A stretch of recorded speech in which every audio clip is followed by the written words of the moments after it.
नमस्कार दोस्तों, आप सभी का स्वागत करेंगे एजुकेशन में। आज हम 50 क्वेश्चन कवर करेंगे इंग्लिश ग्रामर के, जो कि प्रेपोजिशन टॉपिक से होंगे। इस चैनल पर हम हर रोज 50 क्वेश्चन कवर करते हैं।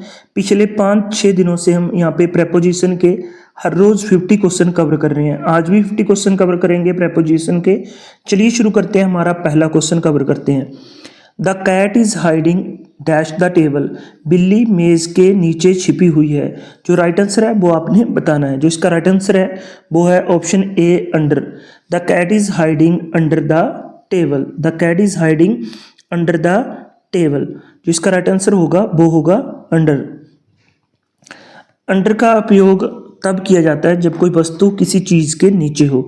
उदाहरण के लिए यहाँ पे बिल्ली है, वो मेज के नीचे छिपी हुई है, तब इसलिए हम यहाँ पे अंडर का प्रयोग कर रहे हैं। छिपी हुई है, मेज के ऊपर नहीं छिप सकती, इसलिए ऑन यहाँ पे कैंसिल हो जाता है। मेज के अंदर नहीं छिप सकती, इसलिए इन और एट किसी भी हम जगह के लिए यूज करते हैं तो पॉइंट ऑफ प्लेस के लिए यूज करते हैं। ठीक है, उदाहरण के लिए एक अन्य उदाहरण लेते हैं। The shoes are under the bed. जो शूज हैं वो बेड के नीचे छिपे हुए हैं, तो shoes are under the bed. ठीक है, नेक्स्ट क्वेश्चन करते हैं। He went dash the shop to buy some groceries. He went dash the shop to buy some grocery. वह कुछ किराने का सामान खरीदने के लिए दुकान पे गया। राइट आंसर आपने बताना है। जो इसका राइट आंसर होगा वो होगा ऑप्शन ए, टू। इसका राइट आंसर क्यों होगा? क्योंकि जो टू का उपयोग है वो दिशा व या गंतव्य स्थान के लिए किया जाता है। वह शॉप पे गया। ठीक है, एक अन्य उदाहरण लेते हैं हम। I am going to the park, कि मैं पार्क जा रहा हूँ। ठीक है, मैं पार्क जा रहा हूँ। I am going to the park. वो कहाँ पे गया? वेंट गया के सेंस में यूज करते हैं। वो कहाँ पे गया? वो शॉप पे गया। क्या खरीदने गया? Bye some groceries. तो टू इसलिए कहेंगे जाने के सेंस में, जो दिशा या गंतव्य स्थान के लिए जो टू का जो प्रयोग होता है। ठीक है, जब भी कोई डाउट है वो कमेंट बॉक्स में कमेंट जरूर करें आप अपने डाउट। और दूसरा, आप अपने आंसर हैं वो कमेंट बॉक्स में कमेंट जरूर करते जाएं, ताकि आपको पता चल जाए कि जो मेरे आंसर बताने से पहले आप अपना आंसर है वो कमेंट बॉक्स में कमेंट जरूर करें, ताकि आपको पता चल जाए कि मेरा आंसर सही जो मैंने दिया था या मैंने गलत दिया था। तो नेक्स्ट क्वेश्चन है। She sat dash the chair and started reading. वह कुर्सी पर बैठी और उसने पढ़ना शुरू किया। She sat the chair, she sat dash the chair and started reading. जो इसके ऑप्शन है उनमें से आपको राइट आंसर बताना है। आई थिंक आप बता चुके होंगे, कमेंट बॉक्स में कमेंट कर चुके होंगे। जो इसका राइट आंसर होगा ऑप्शन ए, ऑन होगा। ऑन का उपयोग सतह पर बैठने या रखने के लिए किया जाता है। वो कुर्सी पर बैठी। ठीक है, इसलिए हम यहाँ पे ऑन का प्रयोग कर रहे हैं। तो राइट आंसर क्या होगा? ऑन होगा। एक अन्य उदाहरण लेते हैं। ही is sitting on the bench. वो कहाँ पे बैठा है? वो बेंच पे बैठ रहा है, बेंच पे बैठा है। ठीक है, he is sitting on the bench. हमारा चौथा क्वेश्चन है, क्वेश्चन नंबर 4 है। The keys are kept dash the drawer. The keys are kept dash the drawer. आपने इसका राइट आंसर बताना है क्या होगा। जो इसका राइट आंसर होगा वो ऑप्शन ए, इन होगा। इन क्यों होगा? इन का उपयोग किसी चीज के अंदर के लिए करते हैं। जब कोई चीज किसी चीज के अंदर हो तब हम उसमें इन का प्रयोग करते हैं। अब क्या चीज किसके अंदर है? कीज हैं, किसके अंदर रखी हुई हैं? केप्ट मीन्स रखा हुआ है। किसके अंदर रखा हुआ है? ड्रॉर के अंदर। ठीक है, ड्रॉर जिसको हम इंग्लिश में दराज बोलते हैं। ठीक है, उस सेंस में हम यहाँ पे ड्रॉर का प्रयोग करेंगे। ठीक है, तो क्या है? कीज हैं, किसके अंदर रखी हुई हैं? कैप्ट मीन्स की रखना, ड्रॉर के अंदर। की चाबियां हैं वो दराज में रखी हुई हैं। जो इसकी हिंदी ये बनेगी। क्वेश्चन नंबर हमारा 5th है। क्वेश्चन नंबर 5 है। ही arrived dash the airport on time. He arrived dash the airport on the time. वह समय पर हवाई अड्डे पर पहुंच गया। मीन्स कि वो समय पर हवाई अड्डे पर पहुंचा। ठीक है, तो पहुंचा के सेंस में हम क्या यूज करेंगे? मीन्स कि जो ये फिल इन द ब्लैंक्स है, इसमें हम जो राइट आंसर होगा वो आपने बताना है। जो इसका राइट आंसर होगा ऑप्शन ए, एट होगा। एट का कारण क्या है? एट का प्रयोग हम तब करते हैं, एट का प्रयोग छोटे स्थानों या खास जगहों के लिए किया जाता है। उदाहरण के लिए वह एयरपोर्ट पर पहुंचा, तो एट द एयरपोर्ट कहेंगे हम, तो यहाँ पे एट आ जाएगा। ठीक है, अगर यहाँ पे बस स्टैंड होता तो हम बोलते एट द बस स्टैंड। अगर यहाँ पे रेलवे स्टेशन होता, ही arrived at the railway station on time, वो रेलवे स्टेशन पर समय पर पहुंचा। ठीक है, छोटे स्थानों के लिए मीन्स कि बड़े शहरों के लिए नहीं करते, बड़े देशों के लिए नहीं करते। एयरपोर्ट किसी शहर के अंदर एक स्थान है, तो स्थानों के लिए जहाँ खास जगहों के लिए हम एट का उपयोग करते हैं। अन्य उदाहरण देखते हैं इसका। She is at the bus stop, she is at the bus stop, वो कहाँ पे है, वो बस स्टॉप पे है। ठीक है, नेक्स्ट क्वेश्चन करते हैं हमारा। The children are playing dash the park, the childrens are playing dash the park, बच्चे पार्क में खेल रहे हैं। तो मे के सेंस में आपने यहाँ पे बताना है। जो मे के सेंस में राइट आंसर आएगा वो ऑप्शन ए इन आएगा। इनका उपयोग बंद या सीमित स्थानों के लिए किया जाता है, बंद या सीमित स्थानों के लिए किया जाता है। बच्चे पार्क में खेल रहे हैं, जो बच्चे हैं वो पार्क में खेल रहे हैं। पार्क चारों ओरों से बंद है, बाउंड्री से घिरा हुआ है और पार्क के अंदर खेल रहे हैं। तो पार्क के लिए क्या लगाएंगे, इन द पार्क। एक अन्य एग्जाम्पल देखते हैं। The students are in the classroom, the students are in the classroom. ठीक है, इन द क्लासरूम। तो यहाँ पे हम इन द क्लासरूम यहाँ पे हम यूज़ करेंगे। ठीक है, इन द क्लासरूम में आर इन द क्लासरूम। जब हमने कहना है कि बच्चे क्लासरूम में हैं तब भी हम इन द क्लासरूम लगाएंगे। अगर हमने कहना है कि बच्चे रूम में हैं तो इन द रूम कहेंगे। बच्चे स्कूल में हैं, बच्चे the students are in the school. तो इन सेंस में तब भी हम इनका प्रयोग करते हैं। मेरे हिसाब से ये आपको समझ में आ चुका होगा। हमारा नेक्स्ट क्वेश्चन देखते हैं। क्वेश्चन नंबर 7 है। क्वेश्चन नंबर 7 है, there is a bridge dash the river, there is a bridge dash the river. नदी पे एक पुल है। ठीक है, नदी के ऊपर एक पुल है। तो पुल के सेंस में, ऊपर के सेंस में हम क्या यूज़ करेंगे। ठीक है, ऊपर के सेंस में हम ओवर यूज़ करेंगे, क्योंकि पुल एक जगह पे अपने स्थान पे है सबसे पहले। दूसरा, नदी के साथ उसका कोई संपर्क नहीं है, नदी के पानी के साथ। ठीक है, ओवर मीन्स कि ऊपर होता है। जैसे ओवर हमारे पक्का है, हमारे ऊपर है। एक एग्जांपल के लिए मैं बता देता हूँ। The helicopter is flying over the city. जो हेलीकॉप्टर है वो कहाँ पे उड़ रहा है, ओवर द सिटी, सिटी के ऊपर है। सिटी से उसका कोई भी संपर्क नहीं है, तो ओवर का मतलब होता है ऊपर, लेकिन संपर्क किए बिना। ठीक है, नदी के ऊपर क्या है, एक पुल है। ठीक है, तो इसके लिए ओवर हम यूज़ करेंगे। ओवर का मतलब होता है ऊपर, लेकिन उसके लिए शर्त है कि संपर्क किए बिना। उदाहरण के लिए, नदी के ऊपर एक पुल है। The helicopter is flying the over the city. हम एक रूम में बैठे हैं तो पंखा हमारे ऊपर है, क्या हमारे साथ उसका टच हो रहा है, नहीं। तो इसलिए हम वहाँ पे भी ओवर का यूज़ करेंगे। नेक्स्ट क्वेश्चन है, क्वेश्चन नंबर 8 है। He is standing dash the corner of the room, he is standing dash the corner of the room.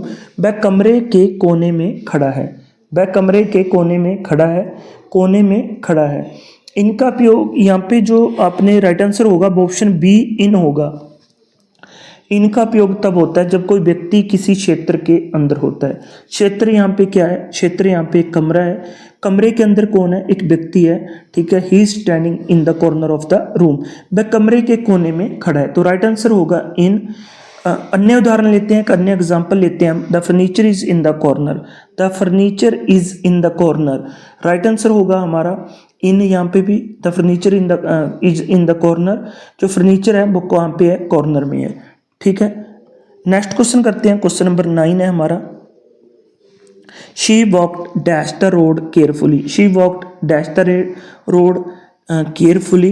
तो यहाँ पे राइट आंसर आप हमने बताना है। ठीक है, कि उसने सड़क सावधानी से, वो सड़क पर सावधानी से चली, या सड़क उसने सावधानी से पार की।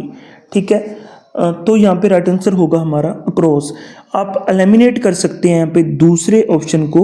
ठीक है, हाँ, तो यहाँ पे अक्रॉस यहाँ पे परफेक्ट होगा। केयरफुली उसने रोड को पार किया। अक्रॉस का मतलब होता है एक छोर से दूसरे छोर तक। ये रोड था, यहाँ पे वो खड़ी थी, उसने ये रोड उसने पार किया, तब हम she walked dash the road carefully, उसने सड़क सावधानी से पार की। ठीक है, नेक्स्ट एग्जाम्पल हम इसी की ले लेते हैं। हम एक और एग्जाम्पल ले लेते हैं इसकी। दे स्वैम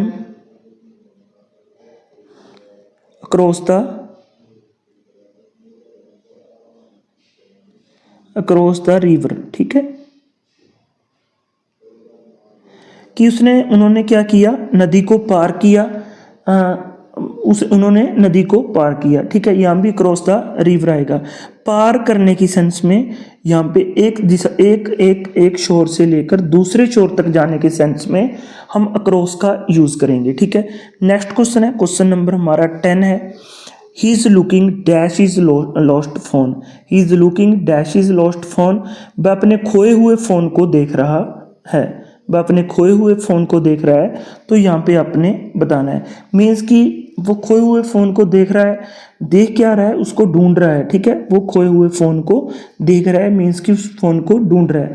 यहाँ पे देख रहे के सेंस होगा, मीन्स कि ढूंढ रहा है, वो उसको देख रहा है भी मेरा फ़ोन कहाँ पे है, तो राइट आंसर आपने बताना है। देखिए, जब भी ढूंढने की बात आए, तब यहाँ पे जैसे लुक फॉर, इसका मीनिंग होता है ढूंढना, ठीक है। लुकिंग फॉर ढूंढ रहा है, ठीक है, लुकिंग फॉर ढूंढ रहा है, लुक फॉर ढूंढना, ठीक है। लुकिंग फॉर होता है कुछ खोजना, ठीक है, वह अपने फ़ोन को लुकिंग फॉर कर रहा है, मीन्स कि वह अपने फ़ोन को ढूंढ रहा है। She is looking for her. एक अन्य एग्जाम्पल लेते हैं हम, ठीक है। अन्य एग्जाम्पल क्या है इसका, यहाँ पे लिख देता हूँ, शी इज़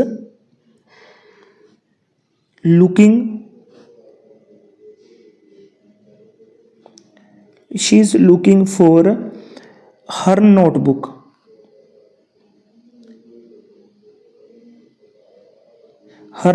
ठीक है। इसका मीनिंग क्या हुआ कि जो लड़की है वो क्या ढूंढ रही है, अपनी नोटबुक ढूंढ रही है। तो ढूंढने की सेंस आए तब अपने आपने आंख मीच कर क्या लगा देना है, फॉर। लुकिंग फॉर मीन्स होता है ढूंढना, ठीक है। मेरे हिसाब से आपको ये अच्छे तरीके से समझा चुका होगा। अगर आपका फिर भी कोई डाउट है तो कमेंट बॉक्स में कमेंट जरूर करें। क्वेश्चन नंबर हमारा 11 है। ही always depends dash his parents for money, he always depends dash his parents for money.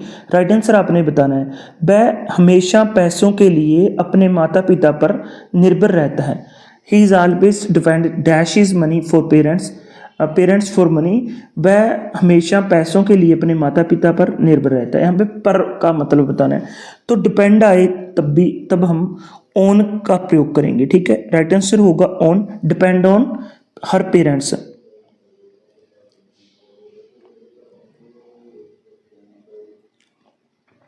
Depend on her parents, ठीक है। राइट आंसर क्या होगा, her parents, depend on her parents. यहाँ पे क्या आ जाएगा, ऑन। वह हमेशा पैसों के लिए अपने माता पिता पर निर्भर रहता है। डिपेंड ऑन का मतलब होता है किसी पर निर्भर होना, वह अपने माता पिता पर क्या रहता है, निर्भर रहता है, ठीक है। नेक्स्ट क्वेश्चन है, the train will arrive dash 7 PM, the train will arrive dash 7 PM, train 7 बजे आएगी, ठीक है। ट्रेन कितने बजे आएगी, ट्रेन 7 बजे आएगी। राइट आंसर होगा यहाँ पे ऑप्शन ए, एट, ठीक है। Option A, at right answer होगा। एट का प्रयोग हम कब करते हैं, सटीक समय के लिए एट का प्रयोग किया जाता है। जब हमने एग्जैक्ट समय बताना है, करेक्ट समय बताना है, तब हम एट का प्रयोग करेंगे कि ट्रेन है वो 7 बजे आएगी। The train will arrive 7 PM, ठीक है। आपको जो राइट आंसर लगता होगा इसका, ऑन 7 PM नहीं हो सकता, इन 7 PM नहीं हो सकता, बाय 7 PM नहीं हो सकता, तब इसका राइट आंसर होगा the train will arrive at 7 PM। At का प्रयोग सटीक समय के लिए किया जाता है। उदाहरण के लिए ट्रेन 7 बजे आएगी, तब आपने एट द जो राइट आंसर उसको टिक करना है। नेक्स्ट क्वेश्चन है, क्वेश्चन नंबर 13 है हमारा। They stayed dash A hotel during their trip, ठीक है। They stayed dash A hotel during their trip, कि वह अपनी यात्रा के दौरान एक होटल में रुके, वह अपनी यात्रा के दौरान एक होटल में रुके, तो राइट आंसर होगा ऑप्शन ए, इन, ठीक है। इनका प्रयोग हम तब करते हैं जब किसी जगह के अंदर ठहरने की बात हो, वह होटल में रुके, तब हम इनका प्रयोग करेंगे, ठीक है। राइट आंसर होगा ऑप्शन ए, इन। नेक्स्ट है क्वेश्चन नंबर 14 है। He is popular dash his friends, he is popular dash his friend, वह अपने दोस्तों में लोकप्रिय है, वह अपने दोस्तों में लोकप्रिय है। Is popular dash is friend, तो यहाँ पे राइट आंसर होगा अमंग। के बीच, दोस्तों के बीच, ठीक है, दोस्त काफ़ी हैं, ठीक है, दो से ज़्यादा होंगे दोस्त, ठीक है, एक या दो से ज़्यादा होंगे, तो अमंग होता है के बीच। अमंग का मीनिंग ही के बीच होता है, वह अपने दोस्तों में लोकप्रिय है, मीन्स कि अमंग इसका राइट आंसर होगा। क्वेश्चन नंबर 15 है हमारा, she was sitting dash her mother. She was sitting dash her mother, right answer आपने बताना है कि वह अपनी माँ के साथ बैठी है, ठीक है, अपनी माँ के साथ बैठी है, तो इसका राइट आंसर आपने बताना है। तो यहाँ पे जो इसका राइट आंसर होगा, she is sitting near her mother, ठीक है, जहाँ बिसाइड हर मदर, दोनों में से आप इसमें से कोई भी टिक कर सकते हैं। बिसाइड का मतलब क्या होता है, के बगल में, ठीक है, बिसाइड का मतलब क्या होता है, मतलब क्या होता है, के बगल में। तो यहाँ पे जो सही होगा, ज़्यादा सही होगा, वो ऑप्शन ए हो जाएगा, beside her mother. She was sitting beside her mother, वह अपने माता के बगल में बैठी है, तो राइट आंसर ये होगा कि वह अपनी माता के बगल में बैठी है। तो बिसाइड आप इसको राइट आंसर मान सकते हैं, नियर से ज़्यादा इसका राइट आंसर होगा, ठीक है। क्वेश्चन नंबर 16 है हमारा, he fell dash the ladder while climbing. He fell dash the ladder while climbing, तो राइट आंसर आपने इसका बताना है कि वह जब सीढ़ी पर चढ़ रहा था तब वो नीचे गिर गया, ठीक है। तो वह कहाँ से गिरा, जब वो सीढ़ी पे चढ़ रहा था, तो यहाँ पे राइट आंसर होगा फेल ऑफ, ठीक है। फेल ऑफ का मीनिंग क्या होता है, फेल ऑफ का मीनिंग होता है, ऑफ का प्रयोग हम तब करते हैं जब कोई चीज़ किसी ऊंचाई से नीचे गिरती है, वह सीढ़ी से गिरा, तो फेल ऑफ यहाँ पे राइट आंसर होगा। क्वेश्चन नंबर 17 है हमारा, क्वेश्चन नंबर 17 है, there is a beautiful picture dash the ball. There is a beautiful picture dash the ball, इसका राइट आंसर होगा ऑन, ठीक है। जो बॉल है, मैं इसकी आपको हिंदी बता देता हूँ कि दीवार पर एक सुंदर चित्र है। There is a beautiful picture dash the ball, दीवार पर एक सुंदर चित्र है। देखिए, दीवार एक सरफेस है और सरफेस पे एक वॉल है, तो सरफेस के लिए ऑन होगा। आप जब भी सतह की बात हो, जब कोई चीज़ किसी सतह पर हो, तब हम ऑन का प्रयोग करेंगे। सतह मतलब कि ऑन, ठीक है, ये अपने दिमाग में बिठा लीजिए। क्वेश्चन नंबर 18 है, he is travelling dash is car. He is travelling dash is car, वह अपनी कार में यात्रा कर रहा है, ठीक है। He is travelling dash is car, तो यहाँ पे राइट आंसर होगा ऑप्शन ए, बाय भी हो सकता है, he is travelling by his car, और इन भी हो सकता है, ठीक है। आप इसमें अपने हिसाब से कोई भी राइट आंसर इसका लगा सकते हैं, ठीक है। अगर आपने करेक्ट आंसर पूछना है तो इनका प्रयोग जब कोई वाहन के अंदर होता है तब हम इनका प्रयोग करते हैं। He is travelling in his car, right answer in होगा, यहाँ पे आप इनको लगा सकते हैं, ठीक है। बाय का मतलब होता है माध्यम ऑफ आपका जो भी वाहन है, ठीक है, माध्यम ऑफ व्हीकल, तो उस सेंस में बाय का प्रयोग कर सकते हैं, पर ग्रामेटिकली इन भी गलत नहीं होगा। इनका प्रयोग हम तब करते हैं जब कोई वाहन के अंदर होता है। क्वेश्चन नंबर 19 है, the phone wrong dash the middle of the meeting. The phone wrong dash the middle of the meeting, phone meeting के बीच में बजा, तो यहाँ पे राइट आंसर होगा ड्यूरिंग, ठीक है। ड्यूरिंग राइट आंसर होगा कि फोन है वो मीटिंग के दौरान बजा। ड्यूरिंग का मीनिंग होता है किसी समय अवधि के दौरान, ठीक है। समय अवधि क्या है, मीटिंग की समय अवधि है, मीटिंग चल रही है, मीटिंग के बीचों बीच किसी व्यक्ति का फोन बजता है, the phone is wrong during the middle of the meeting. The phone is wrong during the middle of the meeting, phone meeting के बीच में बजा, तो ड्यूरिंग यहाँ पे राइट आंसर होने वाला है। क्वेश्चन नंबर 20 है हमारा, he walked dash the room, he walked dash the room looking for his keys. He walked dash the room looking for his keys, right answer होगा यहाँ पे अराउंड, ठीक है। यहाँ पे राइट आंसर होगा अराउंड। अराउंड क्यों राइट आंसर होगा, आपने देखना कि राउंड का मतलब होता है चारों ओर। He walked around the room, room के चारों ओर वो चक्कर लगा रहा है। क्यों लगा रहा है, वो अपनी चाबियों को ढूंढ रहा है। कमरे के चारों ओर वह अपनी चाबियों को ढूंढते हुए चला, तो राइट आंसर होगा अराउंड, ठीक है।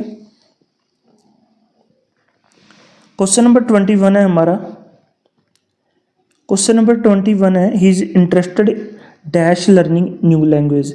He is interested dash learning new language. वह नई भाषाओं सीखने में रुचि रखता है। वह नई भाषाओं सीखने में रुचि रखता है, तो राइट आंसर होगा इन। ठीक है, इंटरेस्टेड इन का मतलब होता है किसी चीज़ में रुचि रखना। इंटरेस्टेड इन का मतलब क्या होता है, किसी चीज़ में रुचि रखना।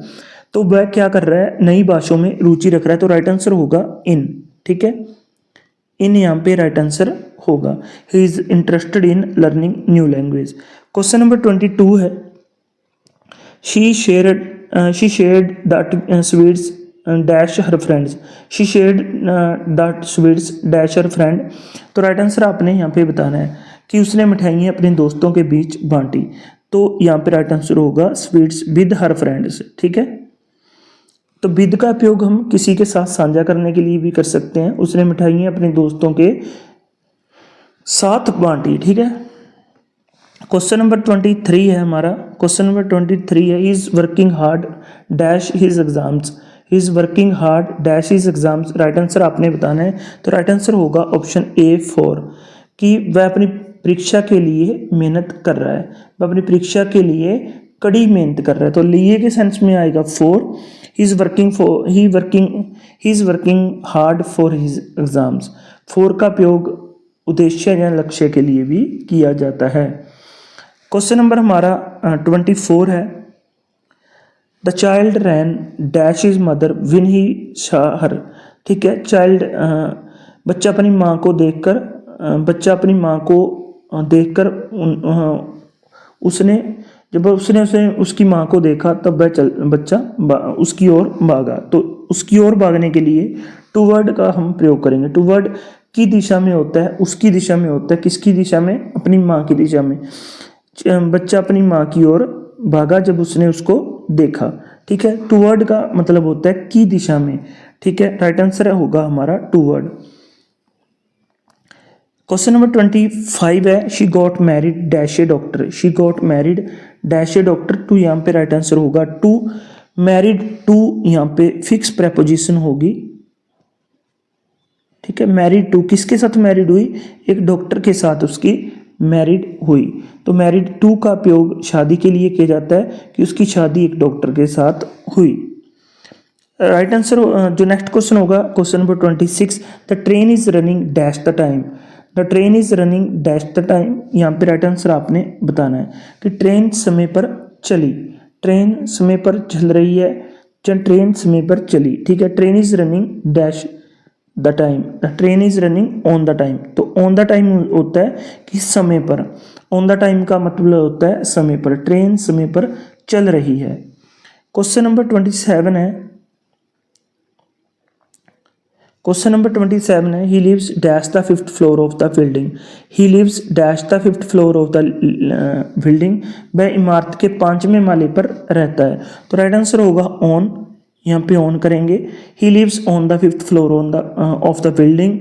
वह इमारत के 5वें माले पर रहता है। तो ऑन का उपयोग माले या स्तर के लिए किया जाता है। वो कहाँ पे रहता है, 5वें पोर्शन पे रहता है उस बिल्डिंग के। तो क्वेश्चन नंबर 28 है हमारा, she went dash the market to buy some vegetable. She went dash the market to buy some vegetable. वह सब्जियां खरीदने के लिए बाजार गई। तो राइट आंसर होगा टू। टू का मतलब होता है दिशा या गंतव्य स्थान के लिए। मैंने आपको पहले ही बताया था कि बाजार गई। He went to, he going to.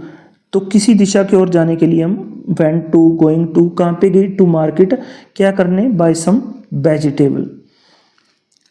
Question number 29 है हमारा, there is a garden dash the house. There is a garden dash the house. तो यहाँ पे राइट आंसर होगा in front of. There is a garden in front of the house. In front of the house. ठीक है, इन front of का मतलब होता है के सामने। घर के सामने क्या है, बगीचा है। घर के सामने क्या है, एक बगीचा है। तो यहाँ पे इन फ्रंट ऑफ राइट आंसर होगा। क्वेश्चन नंबर 30 है, he is proud dash is achievement. He is proud dash is achievement. वह अपनी उपलब्धियों के लिए गर्व महसूस करता है। ठीक है, अपनी उपलब्धियों पर गर्व महसूस करता है। तो प्राउड के साथ आता है प्राउड ऑफ। ठीक है, ये आपने बहुत बड़ी सुना होगा। तो प्राउड के साथ क्या आता है, प्राउड ऑफ। तो राइट आंसर होगा ऑफ। कि वह अपनी उपलब्धियों के लिए अपने आप पे क्या करता है, गर्व महसूस करता है। तो यहाँ पे हमने 30 क्वेश्चन आज कर लिए हैं और रहते हुए 20 क्वेश्चन हम कल को करेंगे। आप इस चैनल को सब्सक्राइब कर लीजिए, काफ़ी अच्छी आपको यहाँ पे वीडियो हर रोज़ देखने को मिलती हैं। धन्यवाद दोस्तों।